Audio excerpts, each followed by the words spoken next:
Katie Marie Wheeler, Katie? aka Katie Marie Teely Wheeler, AKA? also known as. I used to be Teely. Some people in the streets still know me as Teely.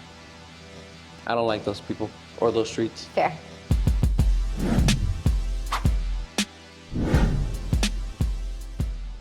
A wine lip like you cry? No, Like wine, like no, no. All right, so this is Wine Tuesday with Katie.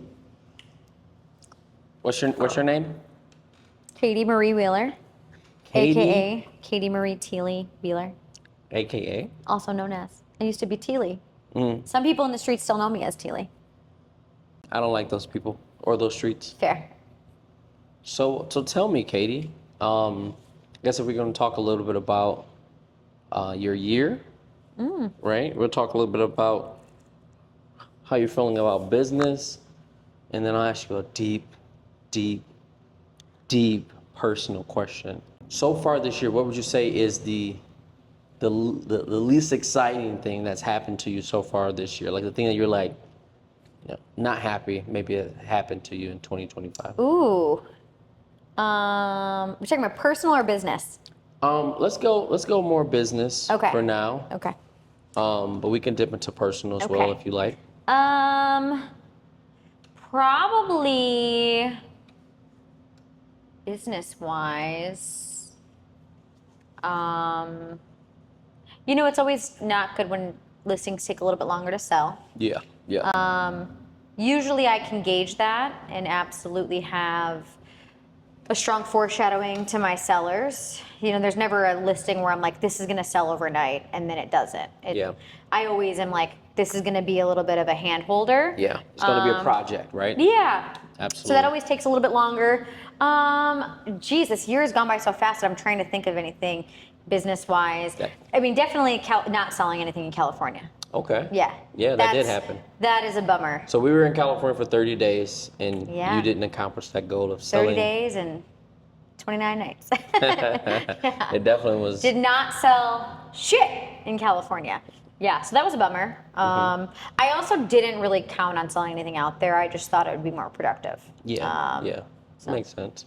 Yeah. So going back to the first thing, do you think it's taking longer in general for a house to sell in our market in Detroit? A little bit longer. I think a little bit longer in a seller's mindset. When you have a realistic seller who knows like what's happening in their neighborhood, they're a part of their community, then it's not as hard to have that expectation. Yeah. But sometimes you have sellers who move into a community and they don't participate in that community. They live there, they drive out to work, they commute in different areas, and they don't really know what's happening with their neighbors. They don't know the motives behind why their neighbors are purchasing, selling, why people are moving into the neighborhood.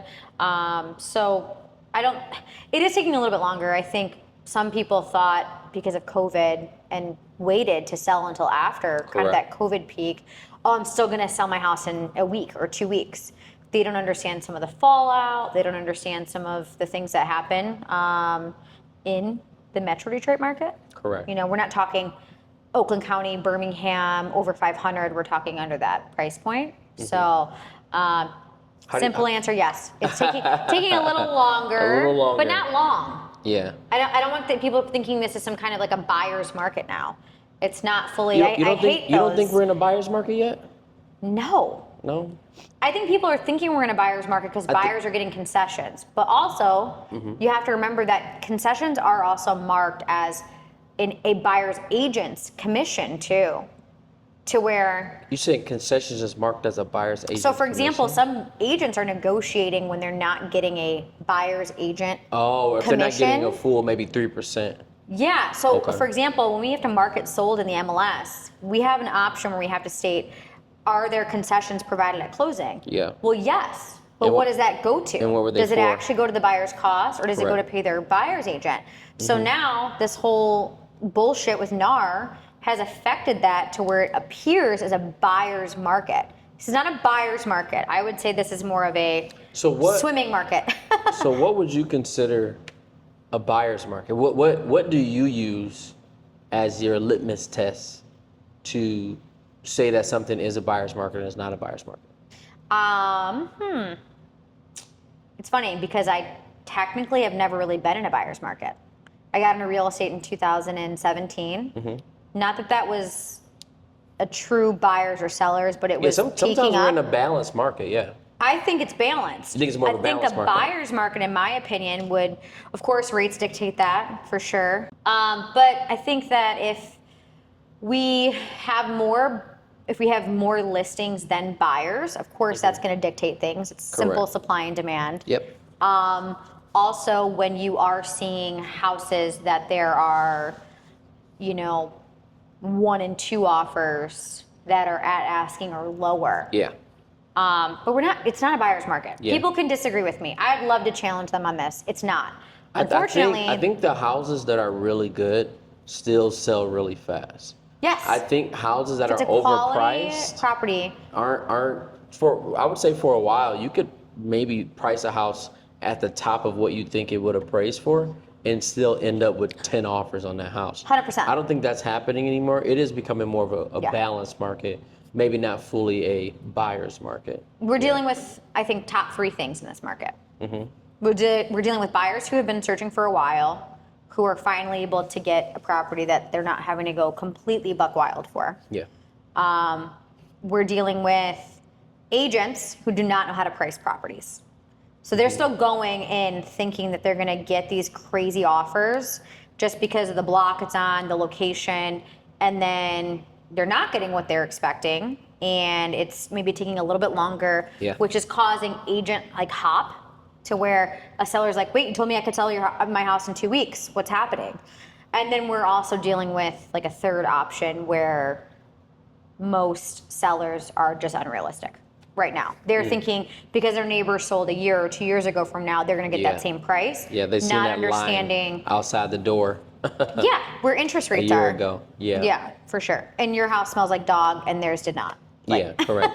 And again, those things definitely affect how quickly a property can sell or not, and what market you're in. So, no, I think that's interesting. I think this year so far has been great. I think we're having a great year as a team. You're having a great year, as I would say, as always, individually as an agent.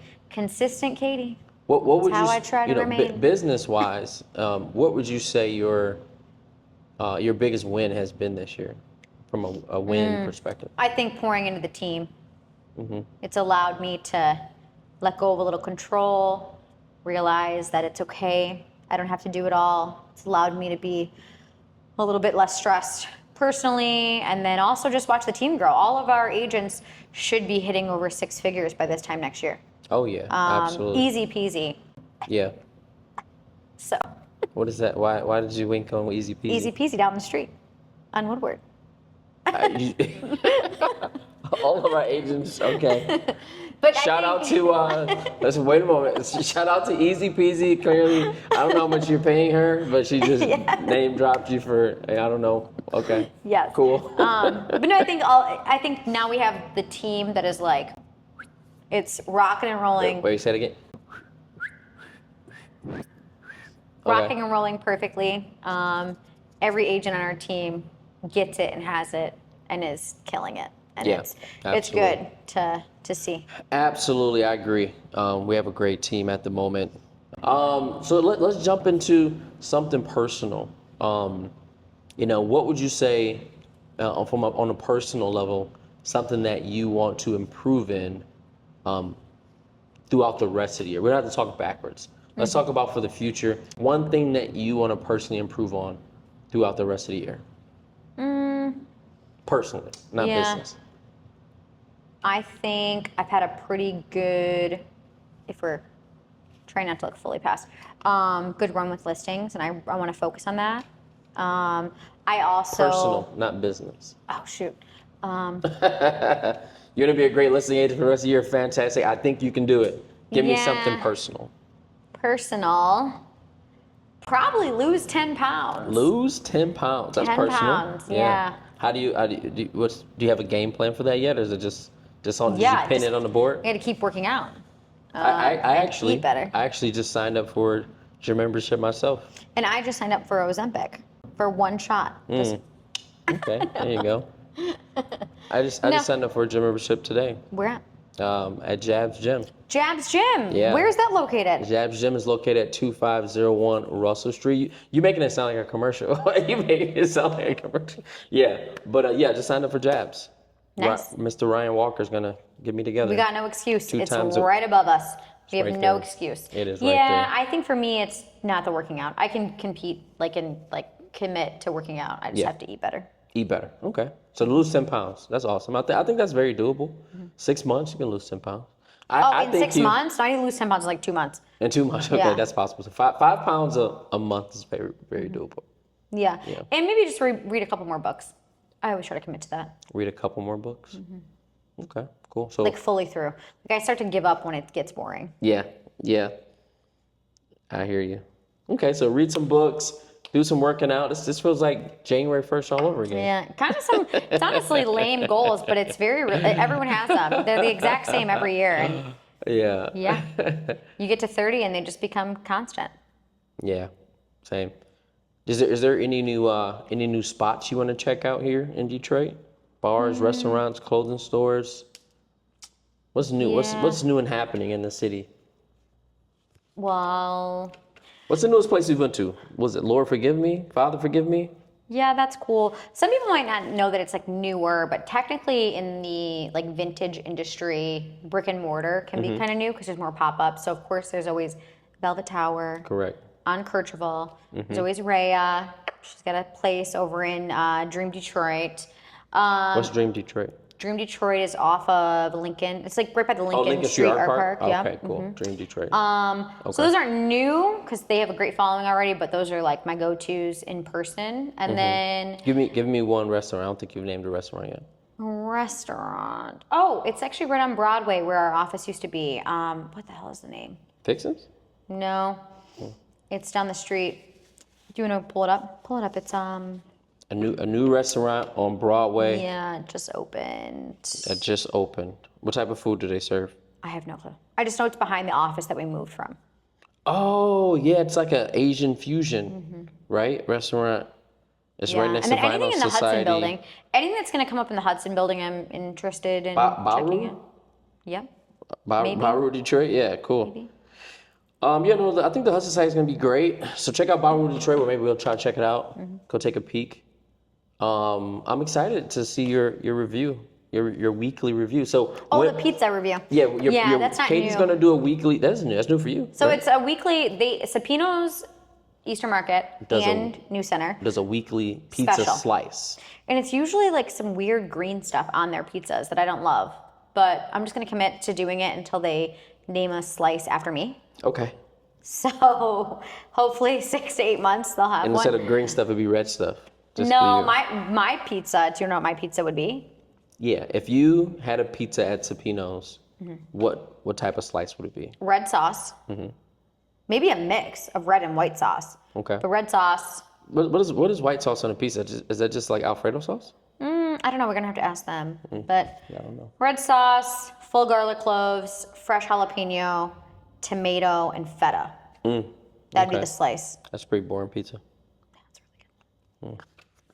Did you say any jalapeno? You say jalapenos? Okay. All right. Well, that's your slice. Can't complain. Yeah. So we'll do those. And it's not really a review. It's just more so like, how does this pizza taste every week? Because they do a weekly special. Yeah. And I'll do it for a year until they put my size up. We get you a slice. Cool. Well, hey, cheers to the rest of the year. Cheers to new exciting accomplishments and goals. And we'll keep rolling and flowing. All right.